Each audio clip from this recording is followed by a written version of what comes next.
नमस्कार, मैं हूं मनोज वर्मा और आप देख रहे हैं अटेंशन। और अटेंशन में बात होगी कितने दावे कितना दम। जी हाँ, लोकसभा चुनाव आखिरी दौर में है, लिहाजा सियासी दलों ने अपना अपना गणित लगाना शुरू कर दिया है। बीजेपी तो शुरू से 400 पार का टारगेट लेकर चल रही थी, लेकिन अब इंडिया गठबंधन ने भी 300 से ज़्यादा सीट जीतने का दावा किया है। अगर बात मध्य प्रदेश की करेंगे तो यहाँ भी कांग्रेस को उम्मीद है कि यहाँ पर वो 4 से 5 सीटों पर आसानी से जीत सकती है। तो बीजेपी क्लीन स्वीप का दावा कर रही है। लेकिन सवाल ये है कि बीजेपी और कांग्रेस के दावों में कितना दम है और इस बार किसके पक्ष में समीकरण बनने जा रहे हैं। आज इन्हीं सवालों के आसपास चर्चा करेंगे, लेकिन पहले ही रिपोर्ट देखिए।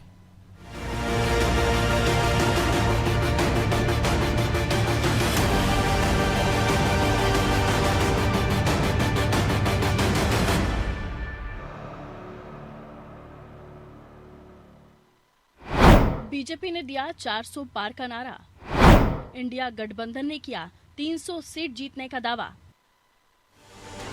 एक तरफ गर्मी सारे रिकॉर्ड तोड़ रही है तो दूसरी तरफ राजनीतिक पार्टियां नए नए रिकॉर्ड बनाने की बात कर रही हैं। बीजेपी तो 400 पार के नारे के साथ लोकसभा चुनाव लड़ रही है, तो अब चुनाव के अंतिम दौर में इंडिया गठबंधन ने 300 से ज्यादा सीटें जीतने का दावा कर दिया है।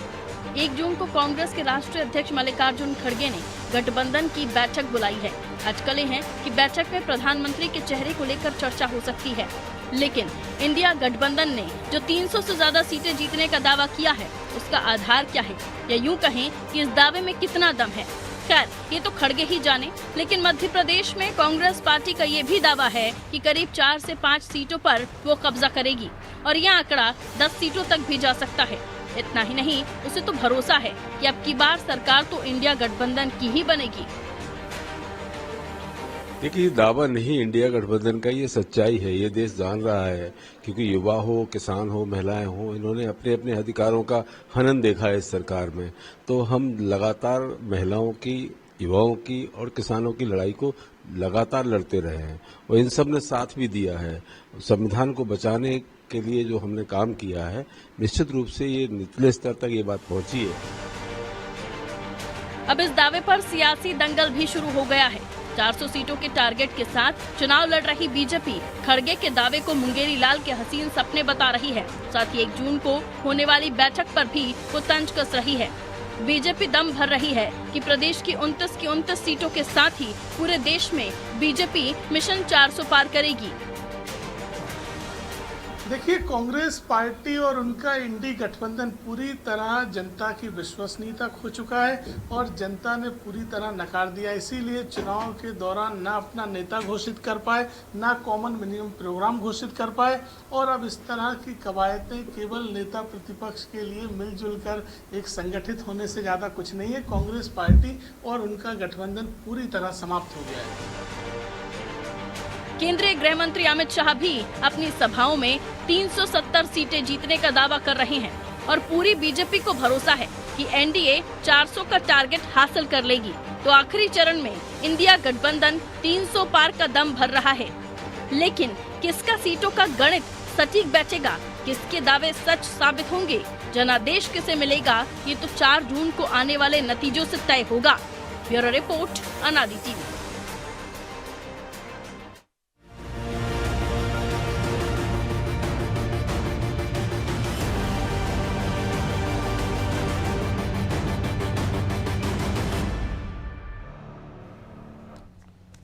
तो इसी पर चर्चा करने के लिए हमारे साथ जुड़ गए हैं वरिष्ठ पत्रकार प्रदीप तिवारी और हमारे सहयोगी प्रभु पटेरिया और ब्रजेश चौक से। बहुत स्वागत है तिवारी जी आपका अनादि टीवी में। तो अभी तक हमने देखा कि चुनाव के पहले से बीजेपी और उसके सहयोगी गठबंधन दावा कर रहे थे 400 सीटों का, और बाकी के जो कांग्रेस के, चलिए प्रभु जी आप अभी तक, तिवारी जी तक आवाज़ नहीं आ रही, तो जो बाकी के गठबंधन दावा कर रहे थे, इंडिया गठबंधन की ओर से कहा जा रहा था कि हम सीटें कम कर देंगे, 200 सीटें कम कर देंगे, 250 सीटें कम कर देंगे, लेकिन अब वो भी कह रहे हैं कि हम 300 सीटें जीतने जा रहे हैं। 1 तारीख को तो गठबंधन की बैठक बुला ली है मल्लिकार्जुन खड़गे ने इंडिया गठबंधन की। तो किसके दावों में आपको कितना दम नज़र आ रहा है? देखिए मनोज जी, दावे करना सबका हक है। चुनाव जब लड़ते हैं, हमने ये भी देखा कि एक निर्दलीय प्रत्याशी जिसको कि 200-400 वोट मिलते हैं, वो भी जब चुनाव लड़ता है तो वो भी कहता है कि मैं तो चुनाव जीत रहा हूँ। वो तमाम बड़े राजनीतिक दल और बड़े बड़े प्रत्याशियों को कहता है कि मैं उनको हरा रहा हूँ क्योंकि जनता का समर्थन मेरे साथ है। तो दावे सभी कर सकते हैं, जो भी चुनाव मैदान में उतरा है हर व्यक्ति अपना दावा करता है निश्चित तौर पर। लेकिन यहाँ देखने वाली बात यह है कि हो क्या रहा है। अब ये देखिए कि एक पार्टी है भारतीय जनता पार्टी, जो 303 सीटें पिछले बार अपने दम पर जीती थी, वो एनडीए गठबंधन को लगातार पिछले 10 साल से लेकर चल रही है और ऐसे लेकर चल रही है कि वो यदि किसी को एक सीट देती है तो उससे 10 सीट पे समाज के वोटों का फायदा लेती है। दूसरी तरफ इंडिया गठबंधन है जो आज तक ये तय ही नहीं कर पाया है कि उनका लीडर कौन होगा। यदि वो सरकार बनाने की स्थिति में भी पहुंचते हैं तो कौन लीड करेगा, कौन कौन लोग रहेंगे। गठबंधन बनने की पूरी कवायद आपने देखी होगी कि उसको बनाने को लेकर जो पहले विरोधाभास हो रहा था, कोई दल चाहे वो ममता बनर्जी की तृणमूल कांग्रेस हो या समाजवादी पार्टी हो, ये दल तमाम पहले कैसी कैसी बातें कर रहे थे, फिर कैसे जुड़े। अब इस गठबंधन की खासियत आम आदमी पार्टी वही मैं वहीं पे आ रहा था। आम आदमी पार्टी इस गठबंधन खासियत देखिए कि जो आम आदमी पार्टी पंजाब में तो अपने दम पर चुनाव लड़ रही है, जहाँ पर कांग्रेस के कैंडिडेट के खिलाफ भी चुनाव मैदान में है, और वहीं वो जो है दिल्ली या दूसरे राज्यों में कांग्रेस के साथ गठबंधन में है। तो इस तरीके की जो विरोधाभासी स्थितियाँ हैं तो उसमें निश्चित तौर पर ये दिख रहा है कि जो पार्टी जो सरकार में है और जो लगातार चुनाव प्रचार में आगे है, यदि प्रधानमंत्री नरेंद्र मोदी की सभाएं देख लें तो वो रोज़ 4-5 सभाएं कर रहे हैं।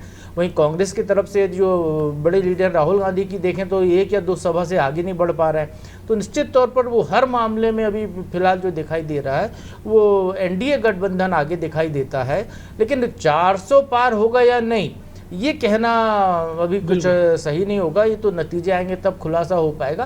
लेकिन निश्चित तौर पर सब अपने दावे करने, एक प्रोजेक्शन उनका होता है। और एक बड़ी बात यहाँ पर बता दूँ, 2014 में भारतीय जनता पार्टी ने नारा दिया था अब 272 प्लस 272 पार का नारा दिया था उनने उस समय, और 283 सीटें उनने जीती थी। ये हुआ था करीब 30 साल बाद। 3 दशक तक कोई देश में बहुमत की सरकार नहीं थी और गठबंधनों सरकार का जोर था, तब कोई हिम्मत नहीं कर पाता था कि वो अपने दम पर सरकार बनाने का दावा करे। सबसे बड़ी पार्टी बन जाए। तो ऐसे में एक फिगर उन्हें प्रोजेक्ट करके और उस फिगर को मीट आउट किया उनने, क्योंकि उन्हें एक फिगर दिया, जनता में विश्वास दिलाया कि हम तो सरकार बना ही रहे हैं। 272 चाहिए हमको मिल ही रही है, 272 के पार जाना है, तो 283 पहुंच गए। उत्तर प्रदेश में जब वो चुनाव लड़ने गए तो उन्होंने 300 पार का नारा दिया, वो 300 पार पहुंच गए। अब वो जब यहाँ पर आए हैं देश का चुनाव में, जब आए हैं 10 साल बाद अब केंद्र में, तो फिर वो 400 पार का नारा दे रहे हैं, वो अपने लिए 370 पार का नारा दे रहे हैं। तो एक टारगेट वो दे रहे हैं, एक तरीके से मतदाताओं को आश्वस्त करने का एक तरीका है कि हम तो सरकार बनाने की स्थिति में ही 272 पे सरकार बनती है पूर्ण बहुमत, तो हम 272 से तो बहुत आगे जा रहे हैं और आप तो जनता हमको सपोर्ट करे। तो जनता निश्चित तौर पर इस प्रभाव में आती है कई बार और उसकी तरफ जाती है जो सरकार बनाने की स्थिति में, कोई खिचड़ी सरकारों का भविष्य देश में लोग देख चुके हैं और स्थिर सरकार भी देख ली। तो तिवारी जी एक और चीज़ है कि हम देखें, अगर इंडिया गठबंधन की बात करें, वो कह रहे हैं कि हम 300 सीटें जीत रहे हैं, तो इसका मतलब है कि उनको तमिलनाडु में पिछला प्रदर्शन दोहराना होगा डीएमके के साथ। इसका मतलब ये है कि समाजवादी पार्टी और कांग्रेस को उत्तर प्रदेश में कम से कम 50 सीटें जीतना होगी। इसका मतलब ये है कि उनको कम से कम टीएमसी के सामने या टीएमसी को कम से कम 30 सीट जीतना होगी पश्चिम बंगाल में, और एनसीपी और शिवसेना उद्धव ठाकरे को महाराष्ट्र में बहुत अच्छा करना होगा। तो क्या इन राज्यों में ऐसी स्थितियां हैं कि बीजेपी को वहां के मतदाता पूरी तरह नकार दे, क्योंकि 300 का फिगर और तो कहीं होता दिखता नहीं है।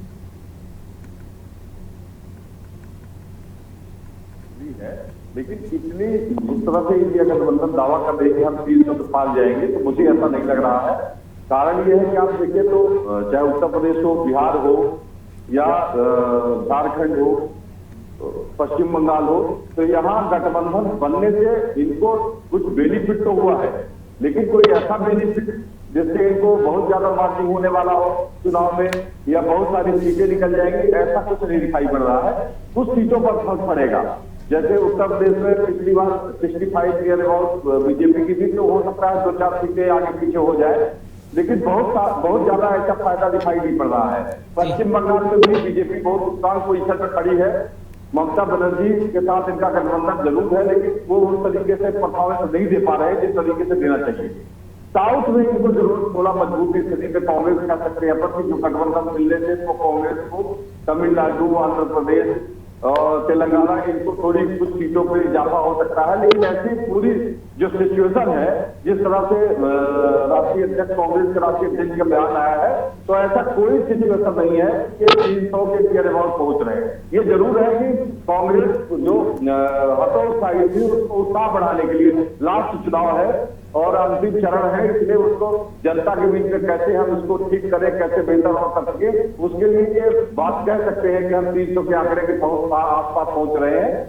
पर ऐसी परिस्थिति दिख नहीं रही है। बीजेपी इस बार कोई सकते हैं जी। तो ब्रजेश जी ये कह सकते हैं कि बहुत देर कर दी मेहरबा आते आते, क्योंकि पहले 4 राउंड तक तो कोई बात करने को तैयार नहीं होता था। कांग्रेस के नेता से पूछ लो, इंडिया गठबंधन के जिस भी नेता से पूछो, वो कहते थे हम बहुत अच्छा कर रहे हैं, हम बीजेपी को बहुमत नहीं हासिल करने देंगे, हम उनको 250 पे रोक देंगे। अपना सीट को लेके वो कभी नहीं बात करते थे।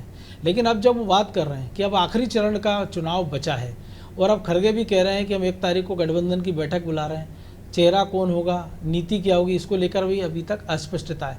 ये अगर बैठ के पहले हो जाती, चुनाव के पहले जब गठबंधन आकार ले रहा था, तब अगर घोषित हो जाता कि ये नेता होगा, इसके नेतृत्व में ये लड़ा जाएगा, ये साझा हमारा चुनाव में ये जाएगा, हमारा घोषणा पत्र होगा। लेकिन हमने देखा अलग अलग पार्टियों ने अलग अलग किया कि केजरीवाल 22 सीटों पर लड़ रहे हैं, वो भी अपना अलग घोषणा पत्र लेके आए। हम आरजेडी की बात करें बिहार में, वो अपना नया घोषणा पत्र लेके आया, शिवसेना अपना घोषणा पत्र लेके आई, एनसीपी अपना। देखिए मनोज जी, अब दावे करने के पीछे हो सकता है कि कांग्रेस की रणनीति हो कि जो अंतिम चरण का मतदान बचा हुआ है उसमें ज़्यादा से ज़्यादा उसको सीटें मिल जाएं। क्योंकि जो आप कह रहे हैं ठीक है, पहले वो कह रहे थे 200 पर रोक देंगे, हम तो 250 से ज़्यादा नहीं जाने देंगे। ये तमाम तरह की मतलब आपका अविश्वास जता रहा था कि आपको खुद पर भरोसा नहीं है। पहले तो आप गठबंधन को बनाने में जुटे रहे और जिनको गठबंधन में आपने सहयोगी बनाया वो टूट कर जाते रहे, तो कहीं ना कहीं उनका अविश्वास दिखा। फिर आपकी रणनीति चूक हो गई जब आपको बीच में लगा कि नहीं माहौल वैसा ही है जैसे 2009 में भी था, हम बाजी मार सकते हैं, तो हो सकता है कि उनको बीच में लगा। मतलब पहले आपकी रणनीति में आपने वो सब चीज़ें नहीं सोची कि आप मुद्दों के साथ बीच में जाएं, जनता के बीच में जाएं, गठबंधन का कॉमन मिनिमम प्रोग्राम बना, एक अलग अलग चलते गए आप। ममता बनर्जी बीच में टूट गई आपसे, वो गठबंधन में सहयोग नहीं हुई। बाद में जब ममता बनर्जी को भी लगा कि नहीं फाइट इस बार है, तो उन्होंने कहा मैं बाहर से समर्थन दूं। तो जो एक के बाद एक चरणबद्ध तरीके से हम देख रहे हैं कि ज़्यादा चरणों में एक तो मतदान हो रहा है, वोटिंग हो रही है, और उसके बाद जो रणनीति बदल रहा है राजनीतिक दल, जिस तरह से हम देख रहे हैं बीजेपी भी अपनी रणनीति बीच बीच में बदलती रही है। एक मुद्दे पे किसी पे अड़िग नहीं रहा, एक चरण में दूसरे चरण में हमने देखा है एक चरण में भी 2-2 मुद्दे ऐसे आए हैं कि जिसकी वजह से आपको रणनीति बदलना पड़ी, चाहे कांग्रेस की बात हो चाहे बीजेपी की। तब कहीं जाकर कांग्रेस में थोड़ा सा विश्वास मुझे लगता है जागृत हुआ मनोज जी, उनको लगा कि हाँ हम टक्कर दे सकते हैं, हम टक्कर देते दिख रहे हैं। तब वो अपनी रणनीति में बदल रहे हैं, अब कह रहे हैं कि हम 300 प्लस आ सकते हैं, उस हिसाब की रणनीति बना रहे हैं। उनको लग रहा है कि पूर्ण बहुमत नहीं आएगा। लेकिन इसमें दावे तब किए जाते हैं जब आपके दावे के पीछे की हकीकत भी जनता देखती है, लोग देखते हैं कि आप जो दावे कर रहे हैं वो कितने सच होते हैं। जैसे प्रभु जी ने कहा दावे तो कोई भी करता है, निर्दलीय भी खड़ा होता है, वो भी दावे करता है। तमाम राजनीतिक दल दावे करते हैं कि हम ही बन रहे हैं, हम ही सरकार बना रहे हैं। लेकिन आपने देखा है कि इससे पहले कांग्रेस ने कहा हो कि हम सरकार बना रहे हैं, या विपक्षी गठबंधन ने कहा हो कि हम सरकार बना रहे हैं। उन्होंने कहा कि हम सब एकजुट हो गए तो इनको रोक सकते हैं। रोकने की बात कर रहे हैं कि हम इतने अंक पर रोक सकते हैं, 200-250 तक पर रोक सकते हैं, यानी गठबंधन की सरकार बनेगी। लेकिन वो कॉन्फिडेंस नहीं दिखा उनका, वो कॉन्फिडेंस के साथ वो रणनीति नहीं दिखी, उस रणनीति के साथ वो एकजुट होकर लगे। अलग अलग जगह पर अलग अलग अपने लाभ के अनुसार अलग होते रहे। चाहे पंजाब की बात कर लें, हम दिल्ली में एक हो गए, पंजाब में अलग हो गए। अब महाराष्ट्र की बात कर लें, वहाँ भी झगड़े एक तरह से हुए, कांग्रेस ने भी विरोध किया कि कहाँ जिस तरह से टिकट पार्टी तो लगातार तो ये एकजुटता, रणनीति, विश्वास और मेहनत वो कहीं नजर नहीं आई कांग्रेस की। आज वो दावे कर रही है, उस दावे के पीछे हम देखें कि क्यों कर रही, तो मुझे लगता है कि उसको लगता है कि हम कुछ और प्लस हो सकते हैं। इस वजह से वो ये दावे कर रही है कि जो कॉन्फिडेंस लूज हो गए तो उसके कार्यकर्ताओं वो आ जाए कि नहीं हमने टक्कर दी है। वो बीजेपी के यदि दावे कर रही 400 प्लस के, भले ही वो 400 पे ना जा पाए या 370 पे ना जाए, लेकिन उसके दावे के पीछे उसकी मेहनत भी दिखती है, उसकी रणनीति भी दिखती है कि वो मुद्दों के साथ मैदान में आई। जो उसने लक्ष्य रखा अपने विरोधियों को उसमें ही उलझा दिया कि 400 पार, वो इसी में उलझ गए कि 400 पार जाएंगे या उससे कम पर रोक देंगे। वो इसमें नहीं रहे कि हम कितना कर सकते हैं। मुद्दों के साथ साथ वो अपने 10 साल के कार्यकाल की बात कर रहे हैं। फिर देखिए आप एजेंडे पर भी जा रहे हैं, वो तमाम चीज़ें हथकंडे अपना रहे हैं। उनके कार्यकर्ता मेहनत कर रहा है, उनके पास संगठन है, वो मुद्दों पे अड़े हुए हैं, मेहनत कर रहे हैं। आप चाहे उनकी चुनावी यात्राएं देख लीजिए, चाहे उनका जो कार्यक्रम देख लीजिए। कांग्रेस में ऐसी मेहनत करती नहीं दिख रही, विपक्ष में ऐसा मेहनत करते नहीं दिख रहा। तो उनके दावों में दम दिखता है, भले ही वो 400 पार ना हो, लेकिन वो दावे के साथ साथ मेहनत कर रहे हैं। दूसरी तरफ सिर्फ दावे कर रहे हैं, तो कोरे दावे कह सकते हैं हम इनको कि ये कोरे दावे हैं। बिल्कुल, तो यदि आप तिवारी सोचिए जी- मध्य जी। प्रदेश में क्या 29 में से मैं आऊंगा ब्रिजेश उनको जी। 25 आ जाएंगे क्या? बिल्कुल। तिवारी जी, एक और चीज़ है कि 325 के आसपास सीटों पे कांग्रेस चुनाव लड़ रही है, तो अगर 300 का आपको आंकड़ा जाना और उनमें से अगर 200 सीटें ऐसी लगभग जिसमें बीजेपी कांग्रेस की सीधी फाइट है और 2 चुनाव में स्ट्राइक रेट बीजेपी का 90% से ज़्यादा है, यानी 90% सीटें कांग्रेस के मुकाबले बीजेपी जीत लेती है। तो जो बची हुई सीटें हैं 125 में से, तो क्या कांग्रेस इतनी सीटें जीत पाएगी कि 300 के उस आंकड़े तक बाकी सहयोगी दलों के साथ वो पहुंच सकती है? और अगर ऐसा नहीं हो पाता है तो फिर उसकी क्या परिस्थिति बनेगी? देखिए मनोज जी, जब ये गठबंधन बना था, इंडिया गठबंधन बना था, तो उसके बाद कई सारे विवाद उभर के आए।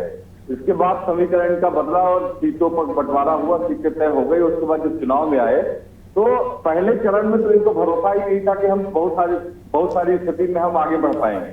लेकिन 3 चरण जब चुनाव हुए, तीसरे चरण के बाद इनकी परिस्थितियां कुछ खुल के आई कि हम हो सकता है जो गठबंधन किए हैं उस गठबंधन से हमको लाभ मिले।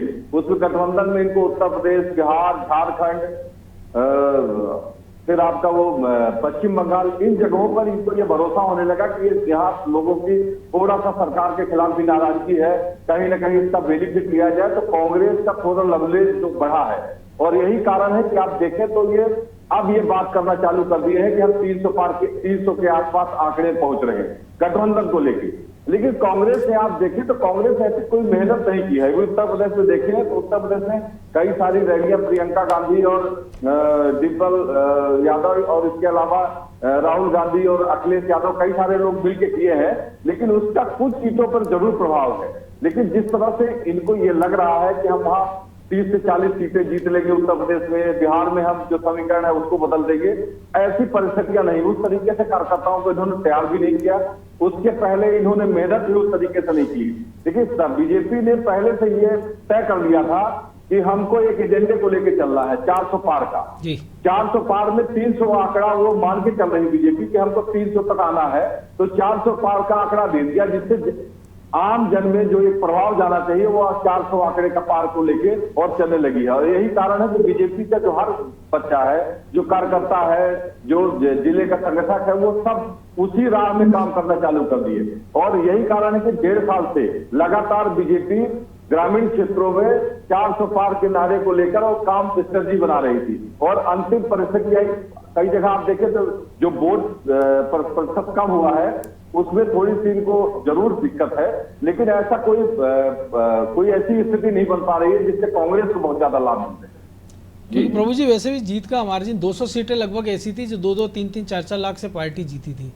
और अब अगर मध्य प्रदेश के संदर्भ में बात की जाए, जो ब्रजेश भी जिक्र कर रहे थे, लेकिन कांग्रेस का कोई भी नेता कॉन्फिडेंस से नहीं कह रहा। उनसे जब पूछो वो कहते हैं हम भविष्यवाणी नहीं करते हैं, हम ज्योतिष ही नहीं है कितनी सीटें जीत रहे हैं। सट्टा बाजार भी कह रहा है कि कांग्रेस हो सकता है कि मध्य प्रदेश में खाता खुल जाए या पिछली स्थिति बनी रहे 2019 जैसी कि 28-1 हो जाए। तो मध्य प्रदेश में आपको लग रहा है कि कुछ गेन करती दिख रही कांग्रेस? क्योंकि अगर आप 300 की बात कर रहे हैं तो मध्य प्रदेश है, राजस्थान है, छत्तीसगढ़ है, दिल्ली है, पंजाब है, हिमाचल है, ये वो राज्य है ना हिंदी पट्टी के, बिहार है, कि जहाँ आपको खाता खोलना पड़ेगा या उससे ऊपर निकलना पड़ेगा। निश्चित तौर पर कांग्रेस को यदि जो 300 पार का यदि आंकड़ा दे रही है इंडिया गठबंधन, तो निश्चित तौर पर कांग्रेस को हिंदी पट्टी में अच्छा प्रदर्शन करना होगा। खासकर राजस्थान, गुजरात, जहाँ पर वो एक भी सीट नहीं जीत रही लगातार 2 चुनाव से, उसको वहाँ पर कम से कम आधी सीटों की तरफ तो नहीं तो 1/4 सीट तो जीतने की कोशिश करनी चाहिए। यदि वो इस स्थिति में है तो फिर वो 300 पार जाएगी। जो मध्य प्रदेश की बात आप कर रहे हैं, 1-2 सीटें कांग्रेस को मिल सकती है। निश्चित तौर पर आकलन यही आ रहा है अभी तक, जो तमाम प्रेक्षकों का जो आकलन आ रहा है। पिछले बार 1 सीट कांग्रेस को मिली थी, तो लगभग वो 1-2 सीटें बड़ा कांग्रेस को मिल सकती। थोड़ा सा गेन यहाँ पर हो रहा है, लेकिन उतना ज़्यादा नहीं लग रहा है कि जो सरकार बनाने की स्थिति में यहाँ पर मदद कर सके। यदि मध्य प्रदेश की 29 में से आप 2 सीटों पर मान के चल रहे हैं तो आप क्या उम्मीद लेकर चलते हैं? आप बताइए। आप दक्षिण भारत में बीजेपी भी तो वहाँ पर वजूद बना रही है पिछली बार की तुलना में। तो केरल में जो संकेत मिल रहे हैं कि बीजेपी 2-3 सीटें वहाँ पर भी जीत सकती है। तेलंगाना है, कर्नाटक है, जो कांग्रेस, आंध्र प्रदेश है, जो कांग्रेस की जहाँ पर मजबूत स्थिति है, विपक्ष जहाँ पर मजबूत है, यदि वहाँ पर वो पहुँच रहे हैं तो आप तो वहाँ कम हो रहे हैं ना। यहाँ पे यदि एक सीट मध्य प्रदेश में बढ़ जाती है तो इससे कोई बहुत ज़्यादा अंतर नहीं पड़ने वाला है। छत्तीसगढ़ है, 11 सीटों का स्टेट है, वहाँ पर कितनी आप यदि आधी पे पहुँचे तो कुछ फायदा होगा। तो निश्चित तौर पर कांग्रेस को वो स्थितियाँ नहीं दिख रही। मैं मनोज जी बताना चाहूँगा जी, कांग्रेस के एक कैंडिडेट से मेरी बात हुई थी, वो कह रहे थे यदि मध्य प्रदेश में चूंकि छिंदवाड़ा पिछली बार कांग्रेस जीती थी तो उसको वो लोग मान के चल रहे हैं कि हम जीत रहे हैं। उन्होंने कहा यदि छिंदवाड़ा के बाद कोई सीट कांग्रेस जीतती है तो दूसरी मेरी होगी। तो आप इससे अंदाजा लगाइए कि वो ये नहीं कह रहे हैं कि हम 10 सीट नहीं जीत जाएंगे मध्य प्रदेश की 29 में से, वो 1-2 सीट से आगे कांग्रेस के नेता भी नहीं बढ़ रहे हैं। तो यहाँ पर फिर आप उम्मीद कैसे कर सकते हैं कि बहुत ज़्यादा आपको फायदा होने वाला है। निश्चित तौर पर कांग्रेस का जो प्रोजेक्शन है वो अपनी जगह है, लेकिन इस पूरे चुनाव में जो ब्रजेश जी ने कहा कांग्रेस से रणनीतिक चूक यहाँ पर निश्चित तौर पर हुई है। वो समझ नहीं पाए स्थितियों को, क्योंकि 2014 का जो चुनाव था वो दूसरी तरह का चुनाव था। एक बदलाव की बहुत भयंकर लहर उस समय चल रही थी, भ्रष्टाचार और उम्मीदों का चुनाव कह सकते हैं उम्मीदों का। 2019 का चुनाव था वो पाकिस्तान के खिलाफ था चुनाव, भारत में चुनाव हो रहा था, लेकिन एयर स्ट्राइक और जो उसके पहले पुलवामा कांड हुआ था तो उसकी छाया में चुनाव हुआ। तो ये अभी तक देखा गया कि जब भी पाकिस्तान का नाम आएगा या भारत पे कोई आक्रमण होगा तो वो जो सत्ताधारी दल है उसको फायदा मिलता है। तो उसका बड़ा फायदा बीजेपी को मिला। इस बार कोई ऐसा मुद्दा नहीं था। तो आप देखिए भारतीय जनता पार्टी की तरफ से भी हर चरण के चुनाव में नए मुद्दे लाए गए, हर चरण के चुनाव में कुछ नया करने की कोशिश की गई, हिंदू मुस्लिम करने की भी कोशिश यहाँ पर हुई है, तमाम तरीके के प्रयोग यहाँ पर किए गए। छठे चरण तक मुजरा तक पहुंच गया मामला। तो यहाँ पर कोई ऐसा कोई एक मुद्दा नहीं है जो पूरे देश को एक दिशा में एक धारा की तरफ बहा सके। तो निश्चित तौर पर भारतीय जनता पार्टी के लिए भी अब जब ये 5वां चरण बीता तब जाकर कांग्रेस को होश आया कि यार ये तो मुद्दा विहीन चुनाव था, यहाँ तो हम भी कुछ संभावनाएं दिख रही हैं। तो तब जाकर कांग्रेस ने अब ये नारा फूंकना शुरू किया कि हम भी 300। लेकिन अब सीटें कितनी बची हैं आप ये बताइए ना।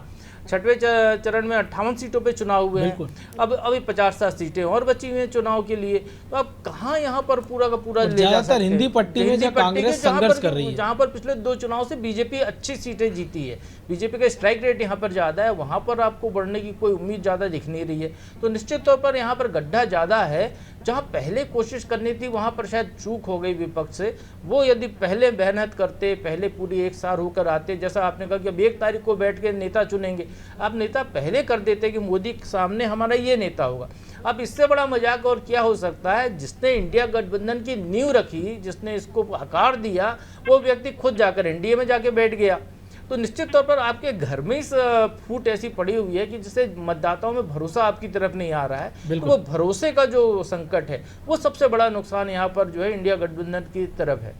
तो ब्रजेश जी सबसे बड़ा नुकसान है, लेकिन एक चीज़ भी हो रही है कि ये इंडिया गठबंधन के नेताओं की इसको समझदारी भी कह सकते हैं कि 1 तारीख को बैठक बुला ली, क्योंकि 4 के बाद हो सकता है कि क्रेडिट की जगह ये हो जाए, आरोप प्रत्यारोप शुरू हो जाए कि इस कारण हारे, इनके कारण हारे। देखिए मनोज जी, ये तो इंडिया गठबंधन की मैंने पहले भी कहा है कि रणनीतिक चूक है। कब बैठक करनी चाहिए, बैठक के पहले होती रही तो उसमें आप अपना एक ऐसा नेता नहीं चुन पाए, नेता को लेकर झगड़ा हो गया आपने वीडियो कॉन्फ्रेंसिंग से जोड़ा तो किसी ने ममता बनर्जी का नाम रख दिया, किसी ने नीतीश कुमार जिनने गठबंधन की पहल की थी वो नाराज हो गए, वो चले गए। तो जब जो आपको बैठक रखना थी, यही बैठक रखते आप, एक बाकायदा जो यदि कांग्रेस का घोषणा पत्र आपको लागू करना था तब बैठक करते और एक मंच पे तमाम जो आपके सहयोगी गठबंधन सहयोगी उनको लाते और कहते कि ये मिनिमम कॉमन प्रोग्राम है, हमें अलग अलग एजेंडे के साथ नहीं जाते, तो जनता भरोसा करती। और जब कांग्रेस जहाँ पे वो सर्वाइव कर सकती थी, जहाँ पे वो लीड ले सकती थी, जहाँ पे उसकी संभावनाएं बढ़ सकती थी, वहाँ मेहनत करती नहीं दिखी मनोज जी। मध्य प्रदेश में यदि बात कर रहे हैं, जो प्रभु जी ने कहा कि एक नेता से बात हुई, उम्मीदवार की बात कर रहे हैं, वो उम्मीदवार ने कहा यदि जीती तो दूसरी मेरी होगी। मतलब आप उस उम्मीदवार का कॉन्फिडेंस देखिए ना, वो खुद लूज है कि जीते तो, अरे भाई ये कह देता कि नहीं 2 सीटें हम जीत रहे हैं। ऐसे भी देख सकते हैं कि उम्मीदवार का भी ये भी कॉन्फिडेंट है कि कांग्रेस 2 से तीसरी नहीं जीत रही है। बिल्कुल। और आप देखिए कि भाई पश्चिम बंगाल में 2 से 18 पहुंच जाती है। बीजेपी चुनावी मूड में रही, वो वहाँ पे अपने आप को मजबूत करती रही उन राज्यों में जहाँ वो कमजोर थी। जिन राज्यों में वो मजबूत थी वहाँ पे भी उसने छोड़ा नहीं है। कांग्रेस ने क्या आपको मध्य प्रदेश में, छत्तीसगढ़ में, राजस्थान में, गुजरात में मेहनत करती है। सबसे बड़ा उदाहरण है कि प्रधानमंत्री जो पूरे देश में बीजेपी एनडीए को जिताने लगे, उनके क्षेत्र में तमाम बड़े सारे नेताओं का डेरा जमा हुआ है। बिल्कुल। और आप देखिए मध्य प्रदेश का जिक्र करें हम तो 2 सीटें ऐसे थी जहाँ बीजेपी को मेहनत करने की जरूरत नहीं थी। वहाँ तमाम बड़े नेताओं को क्या जाने की जरूरत थी, अमित शाह को कहाँ जाने की जरूरत थी कि इंदौर में जाके प्रचार करें, वो उन्हें खजुराहो में मेहनत करने की क्या जरूरत थी, या विदिशा में मेहनत करने की, भोपाल में मेहनत करने की क्या जरूरत थी? ये तो मान के चलते हैं ना कि ये सीटें जीती हैं, लेकिन वो तमाम जगह पर मेहनत कर रहे थे। उन्होंने कहीं लूज बाल नहीं डाली कि आप सिक्सर मार जाओ या एक सीट छीन ले जाओ। जो सीट वो छीनने की कोशिश कर रहे थे पूरी ताकत लगा दी उन्होंने छिंदवाड़ा में। तो इसलिए कांग्रेस के नेता भी कंफ्यूज हो गए कि मध्य प्रदेश में उनको 29 मिलेंगी, 28 में से एक आध सीट मिल जाएगी क्या नहीं मिल जाएगी, वैसे तो 27 पे लड़ रहे हैं वो। और आप देखिए क्या छत्तीसगढ़ में वो मेहनत करते दिखे।